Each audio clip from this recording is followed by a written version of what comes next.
Hi friends, எல்லோருக்கும் கார்த்திகை தீபத் திருநாள் நல்வாழ்த்துக்கள். நம்ம வீட்டில் எப்படி கார்த்திகை தீபம் செலிப்ரேஷன் பண்ணுறோங்கிறத பார்க்கலாம் வாங்க. ஃபஸ்ட்டு கோலத்துலேருந்து ஸ்டார்ட் பண்ணலாம். இது வாசலில் போட்டிருக்க ஒரு சின்ன மயில் கோலம் ஃப்ரெண்ட்ஸ். அதுக்கப்புறம் போட்டிக்காலில் ஒரு சின்ன கோலம் போட்டிருக்கேன். அதுக்கப்புறம் பாருங்கள், வாசப்படியில் தாமரை கோலம் போட்டிருக்கேன். எப்படி இருக்குன்னு பார்த்து சொல்லுங்கள். அதுக்கப்புறம் நடு ஹாலில் தீப கோலம் ஒன்று போட்டிருக்கோம். அப்புறம் சாமி ரூமு வாசப்படியில் தாமரை கோலம் போட்டிருக்கேன். இப்போ விளக்கெல்லாம் விளக்கி மஞ்சள் குங்குமம் வச்சு ரெடி பண்ணியாச்சு ஃப்ரெண்ட்ஸ். இப்போ வெள்ளி விளக்கு 1, குத்து விளக்கு 4, அதுக்கப்புறம் மண் விளக்கு 27, மாட விளக்கு 2 வச்சுருக்கோம். காமாட்சி விளக்கு 2, ஆறுமுக விளக்கு 1, எல்லாத்தையும் எண்ணெய் ஊற்றி திரி போட்டு விளக்கேற்றலாம் வாங்க. எல்லாத்துக்கும் எண்ணெய் ஊற்றி திரி போட்டாச்சு ஃப்ரெண்ட்ஸ். அதுக்கப்புறம் உங்கள்கிட்ட ஒரு விஷயம் ஷேர் பண்ணுறேன்.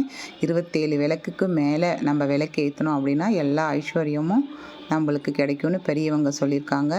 நான் அதே மாதிரி தான் ஏற்றிருக்கேன். நீங்களும் ஏற்றுங்க, உங்களுக்கும் அந்த சகல சௌபாக்கியமும் கிடைக்கட்டும். எல்லா விளக்கும் ஏற்றியாச்சு ஃப்ரெண்ட்ஸ். இப்போ எங்கள் வீட்டோட முன் போர்ஷன் பார்க்கலாம் வாங்க. எங்கள் வீட்டோட முன் போர்ஷன் பாருங்கள். அப்படியே உள்ளே போய் ஒன்று ஒன்றா பார்க்கலாம் வாங்க. இதுதான் முதல் வாசப்படி பாருங்கள். இங்கே ஒரு குத்து விளக்கு ஏற்றிருக்கேன். அதுக்கப்புறம் படிக்கட்டில் பாருங்கள், அங்கே 2 மாடம் விளக்கு ஏற்றிருக்கேன். அதுக்கப்புறம் அப்படியே உள்ளே பார்க்கலாம் வாங்க. இப்போ பாருங்கள், வாசலுக்கு முன்னாடியே லைனாக 1 by 1 7 விளக்கு ஏற்றிருக்கோம் பாருங்கள். அப்படியே லெஃப்ட் சைடு பார்த்தீங்கன்னா அங்கே ஒரு குத்து விளக்கு ஏற்றிருக்கேன்.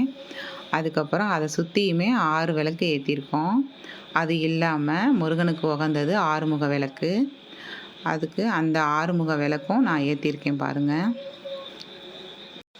இதுதான் அந்த ஆறுமுக விளக்கு ஃப்ரெண்ட்ஸ். பாருங்கள் எவ்வளோ நல்லா அழகாக எரியுதுன்னு. இந்த விளக்கு யார் யார் வீட்டில் இருக்குதுன்னு எனக்கு கமெண்ட் பண்ணுங்கள். நான் எப்போதும் வாரம் இந்த விளக்கு தான் முருகனுக்கு நான் ஏற்றுவேன்.